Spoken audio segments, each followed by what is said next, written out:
ეკოლოგიური სამართლის ცენტრის ზუგდიდის ბოტანიკურ ბაღში მშენებლობას აპროტესტებს და მუნიციპალიტეტის ხელმძღვანელთა პასუხისმგებლობის საკითხის დასმას ვითხოვს. ნიკოლოზ მჟავანაძის განცხადებით ზუგდიდის ბოტანიკურ ბაღში ველოტრასის დაგება იგეგმება, რაც ბოტანიკური ბაღის განადგურებას გამოიწვევს. მჟავანაძის განცხადებით ზუგდიდის ბოტანიკურ ბაღს კულტურული მემკვიდრეობის ძეგლის სტატუსი გააჩნია, შესაბამისად მშენებლობის პროექტი კულტურული მემკვიდრეობის ეროვნულ სააგენტოს სპეციალურ საბჭოსთან უნდა შეთანხმებულიყო. არის საბჭო, შესაბამისი საბჭო, სადაც შედის პროექტი ამ კულტურული.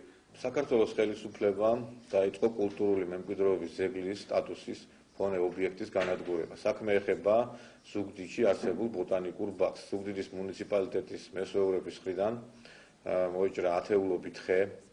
ეს არის სისხლის სამართლის დანაშაული.